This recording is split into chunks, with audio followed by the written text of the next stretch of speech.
Bismillahirrahmanirrahim. Welcome to the next lecture of Computer Studies, an introduction to computer applications. My lovely children, in this lecture we discuss about the operating system. What is the operating system? Then we discuss the functionality of operating system. And in last we discuss about the types of operating system according to the user interface. Let's start our topic. What is operating system? Operating system is a system software. We already discussed about the system software and application software. In system software, we discussed that software that control the actual operation of the computer hardware is known as system software. So operating system is a system software that actually control the working of hardware. Any software or program may be a single program or set of program. The operating system is an integrated set of programs. It means operating system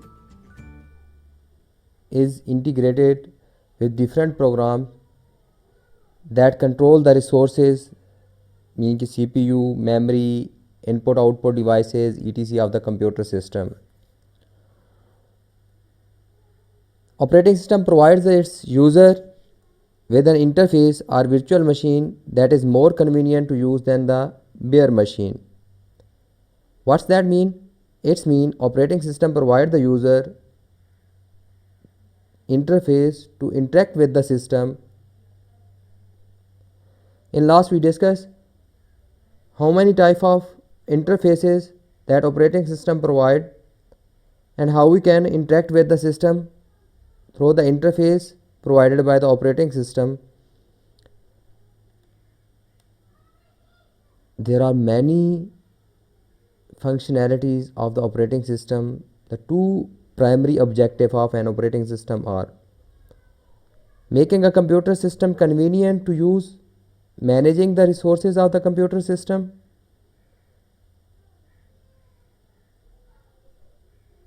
as we discussed, operating system provide the interface through we interact with the system, and operating system consists of different programs, different utility programs that control the computer hardware.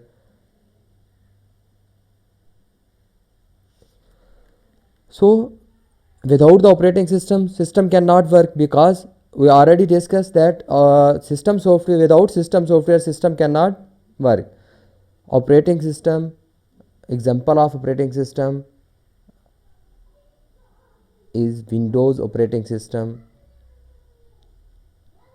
मेरे प्यारे बच्चों, हमने ये जो अभी discuss किया इसका क्या मतलब है, इसको हम कैसे अंडरस्टैंड कर सकते हैं, कैसे समझ सकते हैं कि हमारा ऑपरेटिंग सिस्टम क्या है और इसके दो जो हमने बात की प्राइमरी ऑब्जेक्टिव्स हैं वो क्या हैं। मैं आप लोग को ये बताता चलूँ कि हमारा जो कोई सॉफ्टवेयर होता है उस सॉफ्टवेयर के अंदर डिफरेंट प्रोग्राम्स होते हैं जो कि डिफरेंट एक्टिविटी परफॉर्म करने के लिए यूज़ होते हैं। जैसे कि अभी हमने बात की ऑपरेटिंग सिस्टम हमारे रिसोर्सेज को मैनेज करता है, तो रिसोर्स मैनेज करने के लिए हमारे पास प्रोग्राम होंगे। अब रिसोर्सेज के अंदर भी हमारे पास क्या आ जाता है, CPU, सेंट्रल प्रोसेसिंग यूनिट, उसको कंट्रोल करने के लिए प्रोग्राम होगा। मेमोरी मैनेजमेंट, मेमोरी को कंट्रोल करने के लिए प्रोग्राम होगा। इनपुट आउटपुट डिवाइसेस को कंट्रोल करने के लिए प्रोग्राम होगा।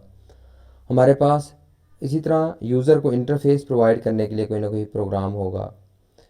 तो मेरे बच्चे, ये सारे प्रोग्राम मिलकर क्या बना रहे हैं, एक सॉफ्टवेयर का हम उसको नाम दे रहे हैं किस चीज़ का, ऑपरेटिंग सिस्टम का।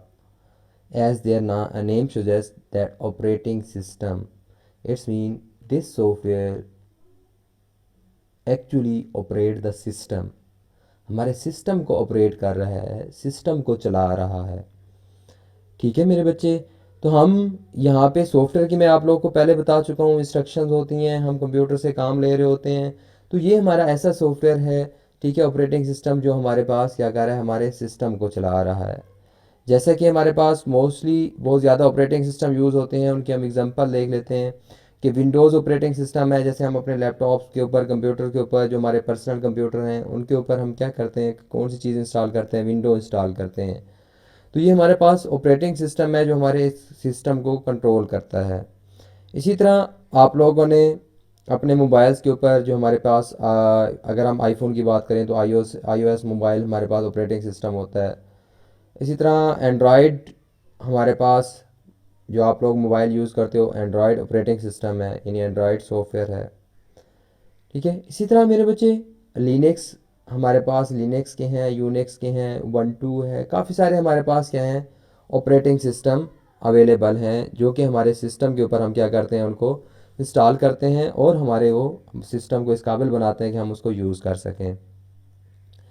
तो जो बेसिक पर्पस है ऑपरेटिंग सिस्टम का, वो मैं अभी आप लोगों को, जो प्राइमरी ऑब्जेक्टिव्स हम बात कर रहे थे, वो इस डायग्राम से मैं आप लोगों को समझाता जाता हूँ कि यहाँ पे क्या है, एक यूज़र है जो सिस्टम से क्या कर रहा है, इंटरेक्ट कर रहा है।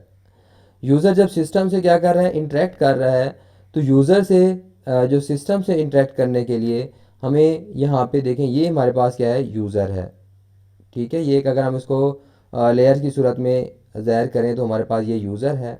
यूज़र किस तरह, जैसे आप लोग क्या करते हो, अपनी कोई ऐप इंस्टॉल, मोबाइल के ऊपर ऐप इंस्टॉल करते हो, कोई सॉफ्टवेयर इंस्टॉल करते हो, तो यहाँ पे हम किससे इंटरेक्ट करते हैं, उस सॉफ्टवेयर से। जो हमारे पास जो ऐप्स हैं या सॉफ्टवेयर हमने इंस्टॉल किए होते हैं, हम उनके, जैसे यहाँ पे हमने माइक्रोसॉफ्ट विंडोज डॉक्यूमेंट्स के लिए हमने क्या किया हुआ है, माइक्रोसॉफ्ट ऑफिस इंस्टॉल किया हुआ है, हम उससे इंटरेक्ट करेंगे। अब वो हमारे पास किससे इंटरेक्ट करेगा, ऑपरेटिंग सिस्टम से। मीन कि उसको कौन कंट्रोल कर रहा होगा, ऑपरेटिंग सिस्टम। और जो हमारा हार्डवेयर, कंप्यूटर हार्डवेयर लगा हुआ है, हार्डवेयर के साथ कौन इंटरेक्ट करेगा, हमारे पास ऑपरेटिंग सिस्टम। यानी अगर हम इसको हियरार्किकल वे में देखें तो यूज़र किससे इंटरेक्ट कर रहा है, हमारे पास जो हमारे प्रोग्राम्स हम इंस्टॉल करते हैं या सॉफ्टवेयर इंस्टॉल करते हैं उससे इंटरेक्ट करता है। तो हमारे पास जो वो सॉफ्टवेयर होते हैं वो किसके साथ कनेक्टेड होते हैं, उनको कौन मैनेज कर रहा होता है, ठीक है, हमारे पास ऑपरेटिंग सिस्टम। और आगे हार्डवेयर से काम कराना है, किससे काम कराना है, क्योंकि काम तो हार्डवेयर ने करना है ना मेरे बच्चे। तो हार्डवेयर से काम कराना है, तो हार्डवेयर को कौन कंट्रोल कर रहा होगा, हमारा ऑपरेटिंग सिस्टम। ठीक हो गया। अब इससे हमारे पास हमें क्या फ़ायदा है, ठीक है, हमें ऑपरेटिंग सिस्टम इंटरफेस प्रोवाइड कर देता है। इंटरफेस क्या होता है, जिसके जरिए हम सिस्टम से इंटरेक्ट कर रहे हैं, वो हमारा इंटरफेस कहलाता है। तो हमें वो इंटरफेस प्रोवाइड कर देता है। अब उस इंटरफेस के थ्रू हम इंटरेक्ट करते हैं, यानी जो सॉफ्टवेयर होते हैं, हर सॉफ्टवेयर का कोई ना कोई इंटरफेस होता है। हम उस सॉफ्टवेयर के इंटरफेस के थ्रू हम इंटरेक्ट करते हैं, किसके साथ, आगे ऑपरेटिंग सिस्टम के साथ। और हार्डवेयर के साथ कौन इंटरेक्ट करता है, हमारा ऑपरेटिंग सिस्टम। आप लोगों ने मेरे बच्चे कभी ऐसा नहीं किया होगा कि अपने कंप्यूटर को खोलें, उसके अंदर जो हार्डवेयर लगा हुआ है उसको कान पकड़ें, कान पकड़ के कहें कि भाई ये मेरा काम करके दे दो। कभी कहा है आपने, मेरे बच्चे, शायद किसी मेरे बच्चे ने कहा भी हो। ठीक है। क्योंकि मेरे पास, मैंने एक बच्चा आया मेरे पास, तो मैं उसका सिस्टम का क्या किया हुआ था, प्रॉब्लम आ रही थी। मैंने उसको कहा, बच्चे इसको जाके ना पहले घर जाके इसकी सफाई करो। ठीक है। तो उस मेरे प्यारे प्यारे बच्चे ने जाके क्या किया, घर जाके सिस्टम को खोला। ठीक है। सिस्टम को खोल के उसका जो मदरबोर्ड था सारा, उसके ऊपर पानी डाला, पानी डाल के सर्फ डाल के उसने अच्छी तरह उसको धोया, अच्छी तरह सफाई की उसकी। ठीक है। तो ये आप, यानी वो डायरेक्ट ही सिस्टम से क्या, हार्डवेयर के साथ क्या कर रहा था, इंटरेक्ट कर रहा था। तो ऐसी सफाइयाँ नहीं करनी आप लोगों ने भी। ऐसा नहीं समझना कि हमारे पास, हम सिस्टम से कभी इंटरेक्ट करने की कोशिश नहीं करना कि आप लोग भी वो हार्डवेयर निकालें, उसको कहें भाई मेरा काम करते हो ठीक, वरना डंडा मेरे पास है। ठीक है। तो ऑपरेटिंग सिस्टम जो हमारी ये लेयर्स हैं, अब इसका फ़ायदा क्या है कि हमें इस हार्डवेयर कैसे काम कर रहा है, हार्डवेयर क्यों काम कर रहा है, किस तरह काम कर रहा है, हमें इसकी डिटेल की ज़रूरत नहीं है। ठीक हो गया। Operating system layers hides the details of hardware from the programmer. ठीक है। And provides the programmer with convenient interface for using the system. हमें ये एक सिस्टम को कन्वीनियंटली यूज़ करने के लिए हमें एक इंटरफेस प्रोवाइड कर देता है, हम उसके साथ उसको यूज़ करते हैं, हमें अंदर इंटरनल उसके हार्डवेयर की ज़रूरत नहीं है। तो ये जो हमारे पास है ऑपरेटिंग सिस्टम, ठीक है, ये बेसिकली क्या होता है, इंटीग्रेटेड सेट ऑफ प्रोग्राम्स, ठीक है, that use to actual control the hardware. ठीक है। हमारे पास एक्चुअली हार्डवेयर को कंट्रोल करने के लिए यूज़ होता है। अब हमारे पास यहाँ पे देखें main functions of an operating system के क्या क्या मेन फंक्शनैलिटी है, हम इनकी डेफिनेशंस वगैरह डिस्कस करेंगे। अदरवाइज अगर मैं आईटी के या सीएस के लोगों को पढ़ा रहा था तो तब मैं ये भी बताता कि जैसे ये इसकी फंक्शनैलिटी है प्रोसेस मैनेजमेंट, तो ये प्रोसेसेस को मैनेज करता है। मेमोरी मैनेजमेंट, हमारे पास मेमोरी को मैनेज करने के लिए file handling management, security and command interpretation. तो अगर मैं आईटी के लोगों को पढ़ा रहा था तो मैं इन सब की डिटेल भी बताता था कि how process management, what are the different ways of process management, how memory management, what are the different ways of and different functionalities of memory management। ठीक है, ये मैं आईटी के लोगों को पढ़ाता। हमने सिर्फ इसके अंदर क्या पढ़ना है मेरे बच्चे, आप लोग की जो ज़रूरत है वो ये है कि what is process management, what is memory management and what is file management, then what is security, ठीक है, व्हाट इज़ कमांड इंटरप्रिटेशन, कि जो हमें ये ऑपरेटिंग सिस्टम प्रोवाइड कर रहा है तो इन ये फंक्शनैलिटी दे रहा है, तो ये फंक्शनैलिटी बेसिकली हैं क्या। ठीक है, हमने इसकी डिटेल में नहीं जाना कि how these functionalities are perform by the operating system, operating system ये कैसे परफॉर्म कर रहा है, हमने ये चीज़ें नहीं देखनी। तो हम यहाँ से ये पहले डिफरेंट पैरामीटर्स देख लेते हैं। Parameters for measuring the system performance, कि हमने एक सिस्टम की जब परफॉर्मेंस मेजर करनी है तो हमें कैसे पता चलेगा कि हमारा जो सिस्टम है, ठीक है, इसकी परफॉर्मेंस कैसी है, ये अच्छी इसकी परफॉर्मेंस है या फिर हमारे पास इतनी इसकी परफॉर्मेंस लो है। ठीक है, तो हम सबसे पहले उसकी थ्रूपुट देखते हैं। थ्रूपुट क्या होती है? थ्रूपुट मेरे बच्चे amount of work that the system is able to do per unit time, यानी एक टाइम के अंदर, यानी एक यूनिट टाइम, जब एक टाइम फिक्स कर लेते हैं जैसे पर मिनट्स होता है या पर सेकंड होता है, ठीक है, ये हमारे पास एक यूनिट टाइम है, तो मैं ये कह सकता हूँ कि कोई हमारा ये जो सिस्टम है कि कैन प्रोसेस 1000 ट्रांजैक्शन पर सेकंड, यानी एक सेकंड के अंदर 1000 ट्रांजैक्शन कर सकता है। ठीक है, या फिर अगर मैं ये कहता हूँ कि ये एक सेकंड के अंदर 5000 इंस्ट्रक्शन कर सकता है, इंस्ट्रक्शन एग्जीक्यूट कर सकता है, तो हम ये कहेंगे कि इसकी थ्रूपुट क्या है, 5000 पर सेकंड। हमें एक सिस्टम की जितनी ज़्यादा हमारे पास क्या होगी, थ्रूपुट होगी, तो उसकी परफॉर्मेंस उतनी ही ज़्यादा होगी। ठीक है, इसके बाद turn around time, interval from the time, जब हम एक टाइम क्या करते हैं कंप्यूटर को कोई काम करने के लिए देते हैं, ठीक है, इट्स मीन कि हमने उसको क्या कर दी, एक जॉब या एक टास्क उसको करने के लिए सबमिट करा दिया, for a job to system for processing to the time of completion of the job. ठीक है, तो जब हमारे पास यहाँ से यानी एक, जब तक हमने उसको एक टास्क क्या दिया करने के लिए दिया, वहाँ से लेकर यानी हमने एक जो जॉब थी उसको सबमिट कर दी, सबमिट करने के बाद उस जॉब के कंप्लीट होने तक जो टोटल टाइम होता है उसको हम क्या कहते हैं, टर्न अराउंड टाइम। ठीक है, इसी तरह हमारे पास रिस्पॉन्स टाइम होता है मेरे बच्चे एक सिस्टम का। व्हाट इज़ रिस्पॉन्स टाइम, इनका डिफरेंस माइनर सा डिफरेंस है, आप लोगों ने ज़रा गौर से समझना है। रिस्पॉन्स टाइम मेरे बच्चे वो होता है कि जब हम एक सिस्टम को कोई टास्क सबमिट करते हैं, उसी तरह same interval from the time of submission of a job to the system for processing to the time the first response for the job is produced by the system।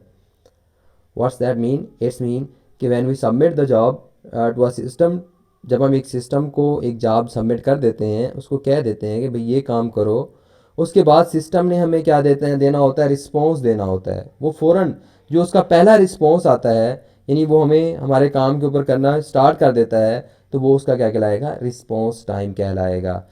ऊपर turn around time में वो पूरा task जब तक complete नहीं हो जाता वो हमारा टर्न अराउंड टाइम था। रिस्पॉन्स टाइम में कंप्लीशन नहीं है, कंप्लीट यानी अभी हमारे सिस्टम ने हमें वापस रिस्पॉन्स देना शुरू किया है, यानी उसने बताया कि हमारे काम को स्टार्ट कर दिया है, तो इट्स मीन कि हमारे पास क्या है, ये उसका क्या कहलाएगा, रिस्पॉन्स टाइम कहलाएगा। तो दोनों में क्या है डिफरेंस है, ये लास्ट वाली जो लाइन है ये उसका डिफरेंस बता रही है। यहाँ पे of the completion of the job, जब तक जॉब कंप्लीट नहीं होती। यहाँ पे जब हम बात कर रहे हैं for the job is produce by the system, the first response for the job is produce by the system, जो पहला रिस्पॉन्स आएगा, अभी हम कंप्लीशन की बात नहीं कर रहे। तो मेरे बच्चे प्रोसेस मैनेजमेंट क्या होता है, process also called the job, जो हम एक कोई भी काम करने के लिए उसको कहते हैं। ठीक है, वो हमारे पास क्या है, प्रोसेस है, as a program in execution, तो वो कंप्यूटर उसको एग्जीक्यूट करता है, उसको अमल करता है, उसको हमें वो काम करके देता है। Process management manage the processes submitted to a system, एक सिस्टम को जितने भी हम प्रोसेसेस सबमिट कर रहे हैं to manner to minimize idle time of the processor CPU input output processor ETC the system. What's that mean? It's mean कि मेरे बच्चे जब हम एक जॉब कहते हैं, हम कहते हैं कि सिस्टम ने, ऑपरेटिंग सिस्टम का ये काम है कि जितने भी हम उसको प्रोसेसर यानी उसको काम करने के लिए कह रहे हैं, आसान अल्फाज में हम कहते हैं कि जो भी हम टास्क सिस्टम को दे रहे हैं, ठीक है, तो सिस्टम ने उनको क्या करना है, परफॉर्म करना है और इस चीज़ को मैनेज करना है कि जो हमारा CPU है वो फ्री ना रहे, ठीक है, और इनपुट आउटपुट जो हमारे पास प्रोसेसर हैं यानी यूज़र से जो इनपुट ले रहे हैं या आउटपुट ले रहे हैं वो हमारे पास फ्री ना रहे, यानी उसका वेट ना करना पड़े। तो इन सबको मैनेज करना किसका काम है? हमारे ऑपरेटिंग सिस्टम का काम है। आप लोगों के लिए इतना जाना बहुत ज़रूरी है, ठीक है। इसी तरह process management mechanism is early system. जो हमारे पुराने सिस्टम होते थे ऑपरेटिंग सिस्टम, उनके अंदर प्रोसेसेस को कैसे मैनेज किया जाता था, ठीक है, ये सिर्फ मैं आप लोगों को आसान सा बता देता हूँ, ठीक है। इसके अंदर इतनी डिटेल थी लेकिन मैं इसकी डिटेल में नहीं जा रहा, मैंने वो सारी स्लाइड्स कट ऑफ कर दी हैं ताकि आप लोगों के लिए जितना आप लोगों के लिए काफ़ी है उतना ही काफ़ी होना चाहिए। Manual loading mechanism, jobs were manually loaded one after another in a computer by the, ठीक है, कंप्यूटर ऑपरेटर। जो बंदा कंप्यूटर चला रहा होता था वो एक जॉब पहले लोड करता था कंप्यूटर में मैनुअली, ठीक है, कमांड्स के थ्रू। फिर उसके बाद जब वो कंप्लीट हो जाती थी फिर उसके बाद दूसरी जॉब क्या करता था, लोड करता था, फिर वो होती थी, फिर तीसरी जॉब। इसका मतलब है यानी हर दफ़ा उसे कमांड्स देनी पड़ती थी नेक्स्ट जॉब को एग्जीक्यूट करने के लिए, और ऐसा नहीं कर सकता था कि हमारी दो जॉब एट अ टाइम क्या हो, प्रोसेस हो। उसके बाद बैच प्रोसेसिंग का कंसेप्ट आया नेक्स्ट। बैच प्रोसेसिंग में मैकेनिज्म में मेरे पास बच्चे क्या था, batch of the jobs was submitted together to the computer, यानी 8-10 जॉब्स जितनी हमारे पास एक बैच बना लिया जाता था उनका और वो एक दफ़ा सबमिट कर दी जाती थी। लेकिन अभी भी हमारा जो कंप्यूटर है वह एक एक करके उनको प्रोसेस करता था, एक कंप्लीट हो जाती थी फिर दूसरी फिर तीसरी फिर चौथी, इस तरह यानी हमारे पास वन बाय वन उसको चलाता था। जैसे आजकल हम देखते हैं हम काफ़ी सारे काम कर रहे हैं, उस तरह का नहीं होता था, ठीक है। तो हमारे पास batch of the jobs was submitted together to the computer and job to job trans, ठीक है, transition was done automatically by the operating system. यहाँ पे वर्ड यूज़ हुआ है ट्रांजिशन का। मेरे बच्चे दो चीज़ें होती हैं, एक होती है ट्रांजैक्शन, एक होती है transition. Transaction mean complete unit of work, कि एक काम शुरू से लेकर एंड तक जब एक कंप्लीट हो जाता है तो हम कहते हैं हमारी एक ट्रांजैक्शन कंप्लीट हुई है। Transition mean change in state, कि स्टेट के अंदर क्या आ रहा है, चेंज आ रहा है। तो पहले जॉब से पहले फर्स्ट जॉब हो रही थी उसकी एक स्टेट की थी, फिर उसके अंदर चेंजिंग आई दूसरी स्टेट के ऊपर चला गया। फॉर एग्जांपल कि जब आप ATM के ऊपर जाते हो आप लोग लॉगिन देते हो यानी पासवर्ड देते हो तो लॉगिन हो जाते हो, तो एक ट्रांजिशन कंप्लीट हुई है, ट्रांजैक्शन नहीं। एक ट्रांजिशन कंप्लीट हुई, आप दूसरी स्टेट पे चले गए, वहाँ पे अब आप लोग देखते हो कि पैसे निकलवाने हैं या क्या करना है, जो भी टास्क परफॉर्म करना है वो सिलेक्ट करते हो, तो उससे उसके बाद किसी और फेज में चले जाते हो, तो आपकी दूसरी ट्रांजिशन कंप्लीट हुई, ट्रांजैक्शन नहीं। ट्रांजैक्शन जब आपने काम स्टार्ट किया और एंड तक जब आप पूरा काम कर लोगे तो आपकी ट्रांजैक्शन कंप्लीट होगी, ठीक है। तो हमारे पास यहाँ पे इसके बाद नेक्स्ट हमारे पास जॉब कंट्रोल लैंग्वेज JCL का कंसेप्ट आया, ठीक है। Control statements were use to facilitate job loading and unloading. तो ऑटोमेटिकली हमने उसको क्या दे दी, इंस्ट्रक्शन दे दी कि वो खुद ही जॉब को लोड करता था और ख़ुद ही उनको क्या करता था, जैसे आप हम क्लिक कर देते थे, ठीक है, और उसके बाद ऑटोमेटिकली उनको लोड भी करता रहता था, प्रोसेस भी करता रहता था, ठीक है। इसके बाद हमारे पास टाइम शेयरिंग का कंसेप्ट आया, ठीक है। अभी मैं आप लोगों को सिंपल एक एग्जांपल दे देता हूँ इसकी टाइम शेयरिंग की, मल्टी प्रोग्रामिंग बता के फिर टाइम शेयरिंग के ऊपर आ जाता हूँ। Only one job uni programming, यानी सिर्फ एक जॉब, जैसे हम पीछे जितनी भी पढ़ी हैं एक जॉब एट अ टाइम वो एग्जीक्यूट करता था, uni programming. Only one job is process at the time and all system resources are available exclusively for the job, ठीक है, अनटिल इट्स कंप्लीशन। वो सिर्फ जितने भी हमारी चीज़ें डिवाइसेज लगी हुई हैं वो सिर्फ वही काम कर सकती थी जो एक टास्क हमने उसको दे दिया, तो वो कंप्लीट होता था। उसके बाद हमारा दूसरा टास्क, दूसरा काम क्या होता था, स्टार्ट होता था। In easy words, if you want to listen the song then you can listen only song, can not use the internet, ठीक है। हमारे पास सिर्फ अगर आपने इंटरनेट यूज़ करना है तो सिर्फ इंटरनेट ही यूज़ कर सकेंगे, सॉन्ग नहीं सुन सकते। अगर आपने सॉन्ग सुनने हैं, ठीक है, यानी मीडिया प्लेयर चलाना है तो सिर्फ मीडिया प्लेयर चलेगा, आपका ब्राउज़र ब्राउज़र नहीं चलेगा, ठीक है। तो इसी तरह multi programming interleaved execution of the two or more different and independent program by computer. तो हमारे पास क्या है, जब हम मल्टी प्रोग्रामिंग की बात करते हैं तो हमारा जो कंप्यूटर है वो एट अ टाइम एक से ज़्यादा प्रोग्राम्स को चला रहा है, ठीक है। हमारी मल्टीटास्किंग की बात आ गई कि एक एट अ टाइम वो एक से ज़्यादा जो है हमारे पास काम कर रहा है। जैसे आप लोग देखते हो आजकल जितने भी ऑपरेटिंग सिस्टम हैं, ठीक है, आप लोग अपने लैपटॉप चलाते हो या मोबाइल चलाते हो, तो एट अ टाइम आप सॉन्ग्स भी सुन रहे होते हो, एट अ टाइम आप इंटरनेट भी यूज़ कर रहे हो, व्हाट्सएप पे मैसेज भी कर रहे हो। ठीक है, ये सारे काम हमारे पास क्या है, मल्टीटास्किंग के अंदर आ जाते हैं, मल्टी प्रोग्रामिंग के अंदर आ जाते हैं। तो मेरे बच्चे, इसके अंदर मल्टी प्रोग्रामिंग या मल्टीटास्किंग के अंदर एक कंसेप्ट होता है टाइम शेयरिंग का। ठीक है, हमारा जो कंप्यूटर है जिसके अंदर एक प्रोसेसर लगे हुए हैं, ठीक है, अब तो मल्टी प्रोसेसर का भी कंसेप्ट आ गया हुआ है कि मल्टीपल प्रोसेसर लगे होते हैं। ठीक है, हमारे ऐसे कंप्यूटर जिनके अंदर एक प्रोसेसर लगे होते हैं, अब भी वो एट अ टाइम एक काम के ऊपर, एक चीज़ को, एक टास्क को परफॉर्म कर रहे होते हैं, दूसरे को स्टॉप कर रहे होते हैं। यानी एट अ टाइम सिर्फ एक टास्क, यानी अगर आप सॉन्ग सुन रहे हो तो सिर्फ सॉन्ग चलेंगे, और अगर गान इंटरनेट यूज़ कर रहे हो तो सिर्फ ब्राउज़र चलेगा। लेकिन उसके अंदर टाइम शेयरिंग का कंसेप्ट आ गया। टाइम शेयरिंग का मतलब क्या है मेरे बच्चे? टाइम शेयरिंग का ये मतलब है कि उसने टाइम को शेयर कर दिया कि नैनो सेकंड में, 1 सेकंड के भी 10,000 हिस्से कर दें, इतना टाइम इंटरवल उसने शेयर कर दिया कि इतने इस टाइम के लिए इसको चलाना है, फिर नेक्स्ट प्रोग्राम पे चले जाना है, फिर नेक्स्ट प्रोग्राम पे चले जाना है। तो हमें नैनो सेकंड में इतना, यानी एक प्रोग्राम से दूसरे पे जा रहा होता है। कभी आपको फील हुआ है कि आप सॉन्ग सुन रहे हो, साथ इंटरनेट यूज़ कर रहे हो, तो सॉन्ग रुक गया हो? नहीं।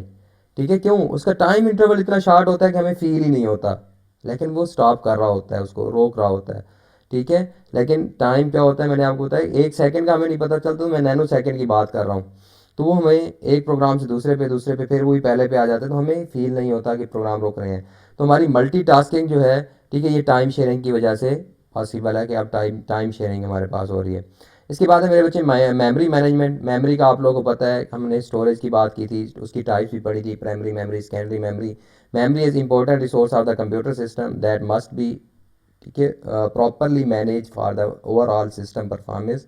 ठीक है, मेमोरी को मैनेज करना बहुत ज़रूरी है। और मेमोरी क्या है, एक इंपॉर्टेंट एस्पेक्ट है। जब तक क्योंकि मेमोरी, हमारे पास डाटा स्टोर करने के लिए जगह नहीं होगी तो हमारा कोई काम नहीं होगा। मेमोरी मैनेजमेंट मॉड्यूल्स क्या होते हैं? Keep track. मेमोरी मैनेजमेंट में क्या क्या काम होता है? Keep tracks of the parts of the memory in use and parts not in use. एक तो ये रिकॉर्ड रखना है कि कौन सी मेमोरी कौन सी जगह यूज़ में है, कौन सी फ्री है।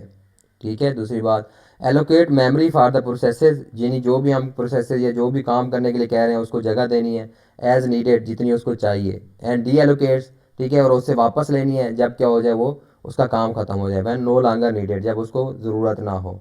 तो ये सारा क्या कहलाता है? मेमोरी मैनेजमेंट कहलाता है। तो मेमोरी मैनेजमेंट मेरे बच्चे कौन कर रहा है? Operating system. ठीक है, हम पढ़ क्या रहे हैं? Operating system. Operating system perform the memory management. हमारा operating system memory management perform करता है। अब मेमोरी मैनेजमेंट में क्या क्या चीज़ें आ जाती हैं, जैसे कि इस चीज़ का रिकॉर्ड रखना कि कौन सी जगह फ्री है, कौन सी यूज़ हो रही है। दूसरा, ठीक है, अगर कोई प्रोग्राम या कोई इंस्ट्रक्शन एग्जीक्यूट होने के लिए आती हैं, यानी कोई टास्क आ जाता है, अगर उसको जगह चाहिए तो जितनी जगह चाहिए उतनी जगह उसको एलोकेट करना। और अगर हमारे पास क्या हो जाती है, वो फ्री हो जाती है स्पेस, तो उसको डी एलोकेट करना ताकि कोई और प्रोसेस उसको यूज़ कर सके। ये सारा मेमोरी मैनेजमेंट कहलाता है। मैं इसकी डिटेल में मज़ीद नहीं जा रहा।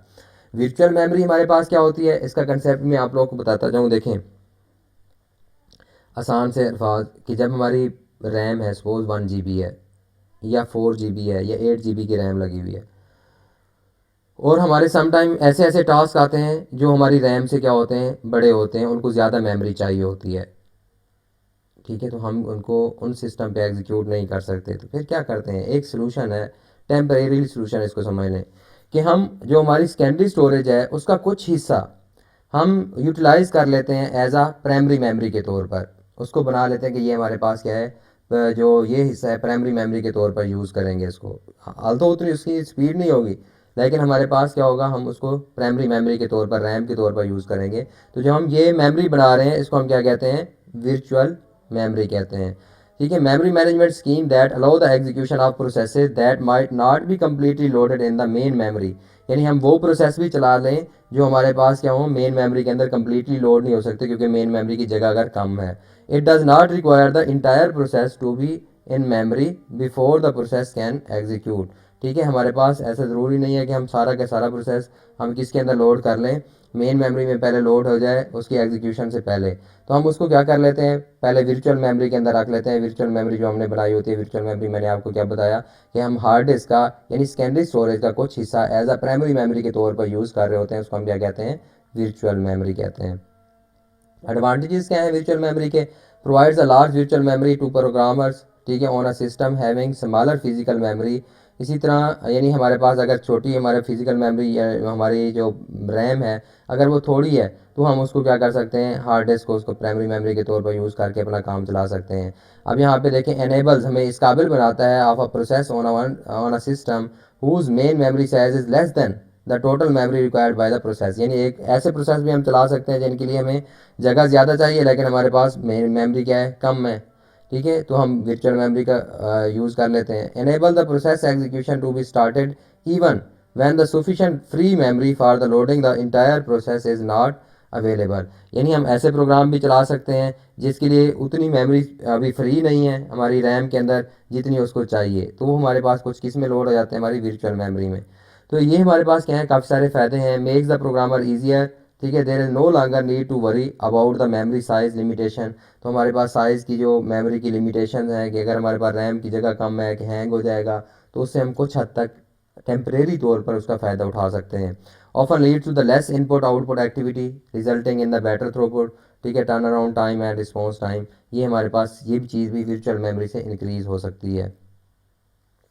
इसके बाद हमारे पास नेक्स्ट टास्क है जो ऑपरेटिंग सिस्टम परफॉर्म करता है, फाइल मैनेजमेंट। जो हम ये चीज़ें स्टोर कर रहे हैं ये हमारे पास फाइल्स कहलाती हैं। हम पिक्चर स्टोर करा रहे हैं, ये हमारी एक फ़ाइल है। हमने वर्ड के डॉक्यूमेंट अपने स्टोर किए हैं, ये हमारी क्या है, एक फ़ाइल है। तो ये हमारे पास इनको मैनेज करना यानी इनको हार्ड सेकेंडरी स्टोरेज पे स्टोर करना या फिर उनको दोबारा लोड करना मेमोरी में, ये सारे हमारे पास क्या कहलाता है, मेमोरी मैनेजमेंट कहलाता है। A file is a collection of related information, ठीक है, हमारे पास क्या होती है, फाइल के अंदर रिलेटेड इन्फॉर्मेशन होती है। Every file has a name, हर फाइल का नेम होता है। इट्स डाटा एंड एट्रीब्यूट्स, उसका डाटा होता है, उसके एट्रीब्यूट्स होते हैं।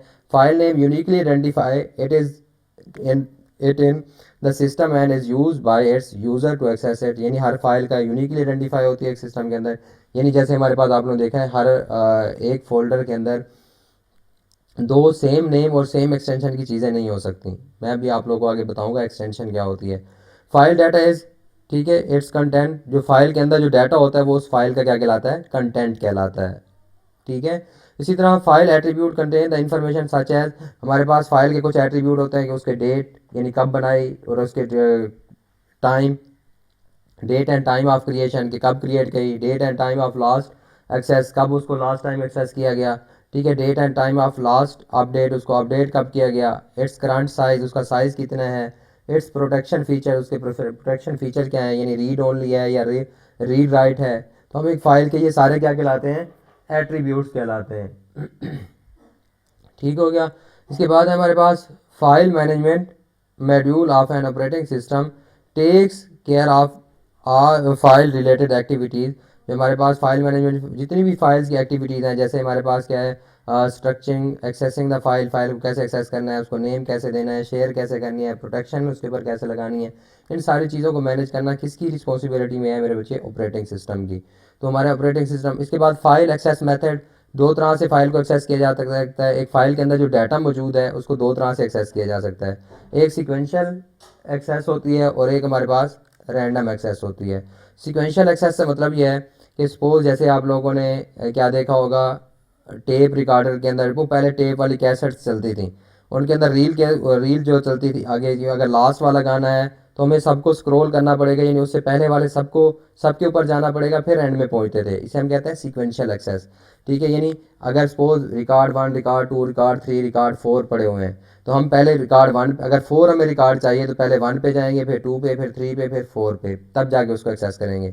इसको कहते हैं सीक्वेंशियल एक्सेस। एक तो ये रैंडम एक्सेस, रैंडम एक्सेस से मुराद ये है कि मेरे बच्चे हम रिकॉर्ड 1 2 3 4 हमारे पास रिकॉर्ड है, अगर 4 पे जाना है तो डायरेक्ट हमारे पास हम 4 पे जाएंगे, उससे प्रीसीडिंग रिकॉर्ड यानी जो उससे पहले आ रहे हैं उसके ऊपर हमें जाने की ज़रूरत नहीं है, उनको एक्सेस करने की ज़रूरत नहीं है।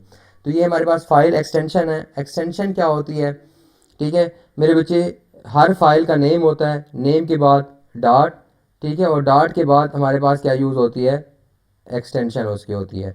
सपोज इस फाइल का नाम है ABC, तो abc.bas, जैसे आप लोग सॉन्ग सुनते हैं तो हमारे पास क्या है, आप सॉन्ग MP3 MP4 ये उसकी क्या है, एक्सटेंशन होती हैं, ठीक है।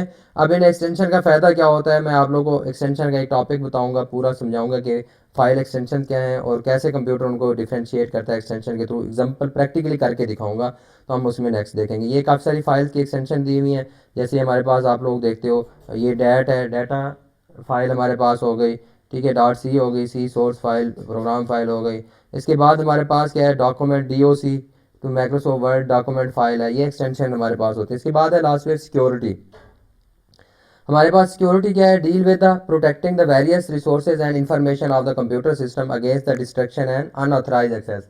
यानी कोई ऐसा पर्सन जिसको हमने कोई परमिशन नहीं दी, अनऑथराइज है, उसने अगर डाटा को क्या करना है, एक्सेस करना है, तो हमें उससे बचाना है। तो हमारे पास ये क्या है, सिक्योरिटी है। तो हमें ऑपरेटिंग सिस्टम सिक्योरिटी भी प्रोवाइड करता है। हमारे पास सिक्योरिटी के दो तरह के हमारे पास मिलके कोई हमारे डाटा को डिलीट ना कर सके, जैसे वायरसेस वगैरह आते हैं, वायरसेस से भी हमें, वायरस का भी टॉपिक आप लोगों को पढ़ाना है कि वायरसेस होते क्या हैं, ठीक है। उनसे हम क्या कर सकते हैं, बच सकते हैं, ठीक है। कैसे बचाना है। और अनऑथराइज एक्सेस से मुराद ये है कि मेरा लैपटॉप है, ठीक है, मैंने अब आप लोगों को तो परमिशन नहीं दी, आप लोग मेरे लैपटॉप को ओपन करके कोई चीज़ ना देख सकें, इसे क्या कर सकते हैं, अनऑथराइज यूज़र से भी इनको सेफ रखना है, तो हमें ऑपरेटिंग सिस्टम सिक्योरिटी भी प्रोवाइड करता है। एक होती है एक्सटर्नल सिक्योरिटी, एक होती है इंटरनल सिक्योरिटी, ठीक है। External security deal with the securing the computer against external factor such as fire, हमारे पास है फ्लड है, अर्थक्वेक है, स्टोलन डिस्क, ठीक है, maintaining the adequate backup using security guards, ये हमारी एक्सटर्नल सिक्योरिटी है। एक्सटर्नल सिक्योरिटी का हमारे ऑपरेटिंग सिस्टम से कोई कंसर्न नहीं है। इंटरनल सिक्योरिटी है deal with the user authentication access control and cryptography mechanism. इस तरह के जो हमारे पास हैं, हम उसकी बात करें, वो हमारा कौन मैनेज करता है, हमारा ऑपरेटिंग सिस्टम। हाँ, एक्सटर्नल सिक्योरिटी को हम अपने डाटा को सिक्योर करने के लिए बैकअप वगैरह की हमें फैसिलिटी प्रोवाइड करता है हमारा ऑपरेटिंग सिस्टम। अब मेरे पास लास्ट टॉपिक है बच्चे इसका, कि हमारे पास क्या है, types of operating system. Operating system की डिफरेंट टाइप्स हैं अकॉर्डिंग टू द इंटरफेस। मेरे बच्चे इंटरफेस क्या होता है, इंटरफेस हमारा क्या होता है, through which user interact with the system, जिसके ज़रिए यूज़र सिस्टम के साथ इंटरेक्ट कर रहा है। यानी सिस्टम से हम कोई चीज़ परफॉर्म करने के लिए, जिस तरह मैं भी आपको आगे डायग्राम भी दिखाऊंगा, समझाऊंगा, तो आपको समझ आ जाएगा, वो हमारा इंटरफेस कहलाता है। User interface also sometime called a human computer interface, यानी इंसान कंप्यूटर के साथ जिस तरह इंटरेक्ट करेगा वो उसका क्या कहलाता है, interface. Comprises of both hardware and software component, उसके अंदर हार्डवेयर कंपोनेंट भी होते हैं, सॉफ्टवेयर कंपोनेंट भी होते हैं। It handle the interaction between the user and system, ये यूज़र और सिस्टम के दरमियान इंटरेक्शन को हैंडल करता है। There are different ways of interacting with the computer system which have, ठीक है, इवॉल्व ओवर द ईयर्स। हमारे पास काफ़ी सारे तरीके हैं जिसके तरह हम इंटरेक्ट कर सकते हैं। 5 main types of user interface. एक कमांड लाइन इंटरफेस है, CLI जिसको हम कहते हैं, ठीक है, कमांड लाइन इंटरफेस। और इसी तरह हमारे पास ग्राफिकल यूज़र इंटरफेस है, और जिसको हम क्या कहेंगे, GUI।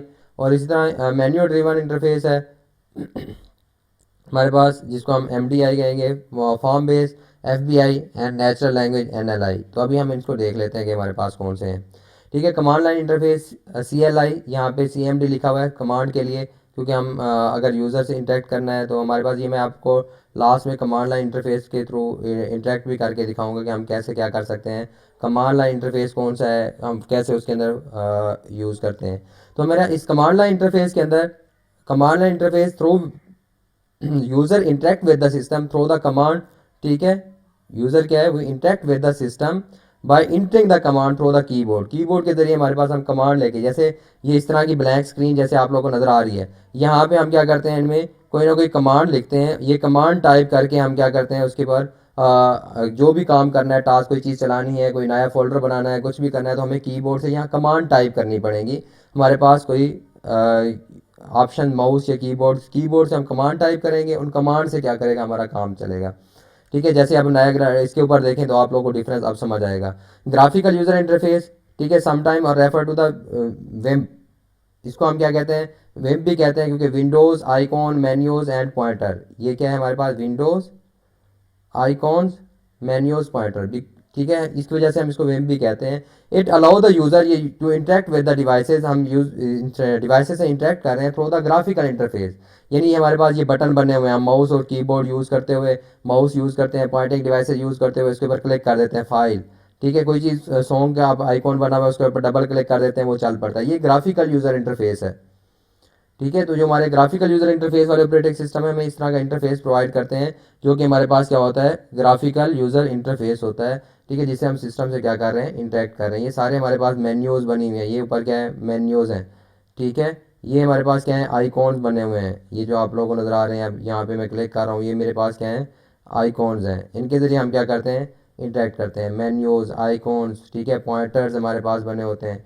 जैसे ये हमारे पास पॉइंटर बना हुआ है, तो इनके ज़रिए हम क्या करते हैं, इसके साथ इंटरेक्ट करते हैं। ये हमारे पास क्या कहलाता है, ग्राफिकल यूज़र इंटरफेस। अब देखो, आपको इंटरफेस भी समझ आ गई, जिसके ज़रिए हम यूज़र से इंटरेक्ट कर रहे हैं, सिस्टम से इंटरेक्ट कर रहे हैं। यानी यहाँ पे मैं क्लिक करके सिस्टम से बात कर रहा हूँ ना कि भाई फाइल वाले मेन्यू ओपन कर दो, तो ये हमारे पास क्या कहलाता है, इंटरफेस है जो हमें नज़र आ रहा है। ठीक है, हमारा यूज़र फ्रेंडली इंटरफेस होना चाहिए, यानी ईजी। जो हमारा कमांड लाइन इंटरफेस था, इसको जब ये इंटरफेस होता था सिस्टम के अंदर, तो हमारे ऐसे लोग, ऐसे यूज़र जो कि पढ़े लिखे नहीं हैं या इतने कंप्यूटर के साथ वाकिफ़ नहीं है, तो हम इसको यूज़ नहीं कर सकते थे। अब जो हमारे पास ग्राफिकल इंटरफेस हमारे पास क्योंकि मौजूद है, तो हर वो बंदा यूज़ कर लेता है जो कि नोविस है, मीन के जो इससे वाकिफ़ ही नहीं है, जिसको इसको पता ही नहीं है कंप्यूटर का, तब भी वो कहीं ना कहीं क्लिक करके कुछ ना कुछ चला ही लेता है। ठीक है, तो हमारे ग्राफिकल यूज़र इंटरफेस में इसके बाद है हमारे पास मेन्यू ड्रिवन इंटरफेस, जिसके अंदर हमारे पास मेन्यूज़ होती हैं या सब मेन्यूज़ होती हैं, स्टेप बाय स्टेप हमें क्या दी होती हैं। जैसे आप लोग उसके ऊपर जाते हो, एटीएम का भी यूज़ किया है, तो एटीएम के ऊपर हम जाते हैं तो वहाँ मेन्यूज़ होती हैं, ऑप्शन दिए होते हैं, पहली मेन्यू, फिर हमारे पास उसके बाद नेक्स्ट मेन्यू आ जाती है, फिर दूसरी मेन्यू आ जाती है। They provide a simple and easy to use interface comprised of series of menus and sub menus with the user access by pressing the buttons। ठीक है, ऑफन ऑन टच स्क्रीन, हमारे बटन के जरिए भी हम उससे इंटरेक्ट करते हैं, या टच स्क्रीन भी होती है जैसे हम इंटरेक्ट कर सकते हैं। तो इसके अंदर मेन्यूज़ बनी होती हैं। जैसे आप लोग को यहाँ पे सबसे पहले मेन्यूज़ आती हैं, आपके कौन सा ऑप्शन क्या करना है, आपने सेलेक्ट करना है, विदड्रा कराने हैं पैसे या पेमेंट स्लिप निकालनी है, क्या करना है। ये हमारे पास क्या है, मेन्यू ड्रिवन इंटरफेस, जो एटीएम वगैरह के अंदर ज़्यादातर यूज़ होता है। ठीक है, इसके बाद फॉर्म बेस्ड इंटरफेस होता है, जिसके अंदर हमारे पास फॉर्म्स होते हैं। ये ज़्यादा वेबसाइट्स वगैरह से डाटा कलेक्ट करने के लिए क्या होता है, ये यूज़ होता है, इंटरफेस हमें मिलता है। जैसे मेरे बच्चे, आप लोगों ने अपने यहाँ पे बीजीयू में अप्लाई किया होगा या स्कॉलरशिप वगैरह के लिए अप्लाई करते हो, तो ऑनलाइन वेबसाइट के थ्रू आपको क्या मिल जाता है, एक फॉर्म आ जाता है। आप उस फॉर्म को क्या करते हो, फिल करते हो, और वो आपका डाटा किसके पास चला जाता है। ठीक है, जो हमारे पास जिसकी वो वेबसाइट्स होती है, जैसे हमारी यूनिवर्सिटी का डाटा हमारी यूनिवर्सिटी के पास चला जाता है। अगर आप HEC का फॉर्म फिल कर रहे हो तो HEC के पास चला जाएगा, उनके कंप्यूटर पे सेव हो जाएगा, उनकी डाटाबेस में चला जाएगा। तो ये हमारे पास फॉर्म बेसिकली किसके लिए यूज़ होते हैं, डाटा एक्सट्रैक्ट करने के लिए। Form based interface use text boxes, इसके अंदर हमारे पास ये टेक्स्ट बॉक्सेस होते हैं, जिसके जैसे यहाँ पे है, यहाँ आपने लिखना है। ठीक है, ये टेक्स्ट बॉक्सेस कहलाते हैं। ड्रॉप डाउन मेन्यूज़ कुछ ऐसे, जैसे ये हमारे पास क्या है, ये ड्रॉप डाउन मेन्यू है। ठीक है, यहाँ से आप लोग क्या कर रहे हो, इसके ऊपर क्लिक किया तो मेन्यूज़ ऑप्शन इसके अंदर क्या आ गए, मौजूद हो गए। इसी तरह टेक्स्ट एरियाज, जैसे ये हमारे पास क्या है, टेक्स्ट एरिया है। ठीक है, जिसके अंदर आप क्या है, अपनी कोई फीडबैक वगैरह देख सकते हो। इसी तरह चेक बॉक्सेस हमारे पास क्या है, चेक बॉक्सेस हमारे पास यहाँ पे ये चेक बॉक्सेस हैं। ये मेरे पास दो क्या हैं, आपको जो नज़र आ रहे हैं, ये चेक बॉक्सेस हैं। इसी तरह रेडियो बटन, ये मेरे पास क्या है, रेडियो बटन हैं। तो इन फॉर्म्स के ऊपर बने होते हैं, जैसे हमारे पास मेल फीमेल, ये हमारे पास बताने के लिए रेडियो बटन बने होते हैं। दोनों में से चेक बॉक्सेस और रेडियो बटन में ये फ़र्क होता है कि चेक बॉक्सेस के अंदर multiple option eight a time आप सेलेक्ट कर सकते हो। ठीक है, लेकिन जो रेडियो बटन होता है हम वहाँ यूज़ करते हैं जहाँ पर हमें पता हो कि सिर्फ एक ऑप्शन क्या कर सकते हो, आप यूज़ कर सकते हो। ठीक है, तो ये फॉर्म बेस्ड इंटरफेस होता है, जिसके ज़रिए हम यूज़र से डाटा क्या करते हैं, कलेक्ट करते हैं थ्रू द वेबसाइट्स वगैरह, वेबसाइट्स। इसी तरह हमारे पास नेचुरल लैंग्वेजेस हैं, जो आप लोग बोल के भी सिस्टम से क्या करते हो, इंटरेक्ट करते हो। अब आप लोग के नेचुरल लैंग्वेजेस इंट्रैक्शन बहुत ज़्यादा यूज़ हो रही है। आप लोग अपने मोबाइल से कहते हो कि कैप्चर, तो तस्वीर कैप्चर हो जाती है। तो ये मेरे बच्चे नेचुरल लैंग्वेजेस होती हैं। Natural languages interface is spoken, ठीक है, interface where the user interact with the computer by talking to it, उससे बातचीत करके आप लोग क्या है, अभी गूगल के अंदर भी आप लोग बोलते हो तो वो कमांड एग्जीक्यूट हो जाती हैं। इसी तरह मेरे बच्चे, इसे हम क्या कहते हैं, natural language interface, FBI, sorry, हमारे पास क्या आ जाएगा, नेचुरल लैंग्वेज NLI कहलाएगा। ये यहाँ पे मेरे ख्याल में ये गलत लिखा हुआ है, ये FBI नहीं है, ये बल्कि क्या है, हमारे पास NLI है। ये स्लाइड बनाते हुए थोड़ी सी ये मिस्टेक होगी। ठीक है मेरे बच्चे, अब यहाँ पे देखें कि एक और होता है हमारे पास जेस्चर, कि हमारे पास यूज़र जेस्चर, जैसे हम क्या करते हैं, यूज़र से उसे इंटरेक्ट करते हैं सिस्टम के साथ जेस्चर के थ्रू, इशारे करके। ठीक है, वो भी हमारे पास इंटरफेस है, जेस्चर इंटरफेस। ठीक है, वो भी हमारे पास, यानी अब बहुत सारे इंटरफेस आ गए हुए हैं कि हम यूज़र से उसे इशारे करके भी क्या कर सकते हैं, अपने सिस्टम से काम ले सकते हैं। तो ये हमारे पास ये इंटरफेस थे, ये हमारा ऑपरेटिंग सिस्टम था। ये सारी चीज़ें कौन मैनेज कर रहा है? Operating system. अब मेरे बच्चे, मैं आप लोगों को सिर्फ एक चीज़ की एग्जांपल यहाँ पे दे के अपना लेक्चर वाइंड अप करूँगा कि हमने यहाँ पे देखना है सपोज़ डी ड्राइव में, ठीक है, यहाँ पे मेरे पास मैं कहता हूँ BS इंग्लिश के नाम का कोई फ़ोल्डर मौजूद नहीं है, ठीक है।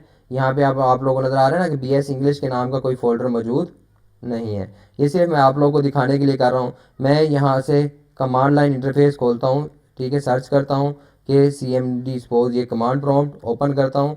ये मेरे पास क्या आ गया? कमांड लाइन इंटरफेस आ गया, ठीक है। अब मैं पहले तो इसके क्या करता हूँ, जो ड्राइव चेंज करता हूँ कि डी ड्राइव में जाता हूँ, ठीक है। ये हम सिस्टम से अब इंटरेक्ट कर रहे हैं। जैसे आप लोग मेन्यू के ऊपर क्लिक करते हो ना, माई कंप्यूटर के ऊपर, फिर उसके डी के ऊपर क्लिक करते हो, डी में चले जाते हो, डी ड्राइव में। अब मैं यहाँ पे क्लिक कर रहा हूँ, मैंने यहाँ पे देखे पहले C ड्राइव में था, अब मैं किस में चला गया हूँ? डी ड्राइव में चला गया हूँ। अगर आप लोगों को ये नज़र नहीं आ रहा तो मैं इसकी प्रॉपर्टीज़ में जाके चेंज कर देता हूँ, ठीक है। और इसका यानी थोड़ा सा मैं क्या कर देता हूँ, फ़ॉन्ट बढ़ा देता हूँ, तो आप लोगों को क्या आ जाएगा, ये नज़र भी आ जाएगा, ठीक है। अब यहाँ से देखें कि ये हम डी ड्राइव में चले गए। अब मैं यहाँ एक फ़ोल्डर बना देता हूँ कमांड के थ्रू, MKDIR, ये हमारे पास क्या है? कमांड है। तो एक फ़ोल्डर बनाने के लिए मैं कहता हूँ BS इंग्लिश, ठीक है। यही इसके नाम का क्या बना दो, फ़ोल्डर बना दो, ठीक है। अब यहाँ से देखें, मैंने इसको, ये कमांड मेरी क्या हो गई? एग्जीक्यूट हो गई। अब ये कमांड जब अब यहाँ वहाँ जाते हैं तो आप लोग देखेंगे कि यहाँ पे देखें, ये जो है हमारे पास, ये दो फोल्डर हमारे पास, एक BS के नाम का, एक इंग्लिश के नाम का।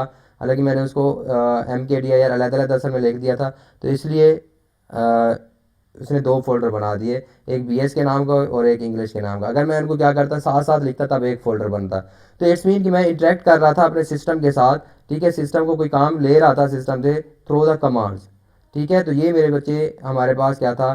कमांड लाइन इंटरफेस है। बाकी ये जो आप लोगों को नज़र आ रहा है, ये हमारे पास मेन्यूज बनी हुई हैं, फोल्डर बने हुए हैं, जैसे इसके ऊपर क्लिक किया ये ओपन हो रहा है, ये मेरे पास क्या है? ग्राफिकल इंटरफेस है।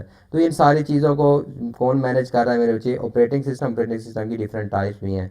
तो मेरे ख्याल में आप लोग का ये लेक्चर आप लोग के लिए बहुत फ़ायदेमंद साबित होगा और आप लोगों ने काफ़ी चीज़ें इसमें समझ आई होंगी। मज़ीद हम नेक्स्ट लेक्चर के अंदर हम इस ऑपरेटिंग सिस्टम को इंस्टॉल कैसे कर सकते हैं। डिफरेंट हमारे ऑपरेटिंग सिस्टम है, जैसे विंडोज़ है, लिनक्स है, यूनिक्स है, तो हमने विंडोज़ को इंस्टॉल करना नेक्स्ट लेक्चर के अंदर सीखेंगे। मेरी अल्लाह ताला से दुआ है कि आप लोग हमेशा खुश रहें, जीते रहें, और मेरे ये लेक्चर आप लोगों के लिए फ़ायदेमंद साबित हों। और मेरे लिए ये दुआओं में मुझे याद रखिएगा कि अल्लाह ताला मुझे मेरा फ़र्ज़ अदा करने की तौफीक दे। फीडबैक देना मत भूलिएगा, कमेंट कीजिएगा, लाइक कीजिएगा, और अगर आप समझते हैं कि किसी का फ़ायदा हो सकता है आप लोग के लेक्चर शेयर करने से, तो उनसे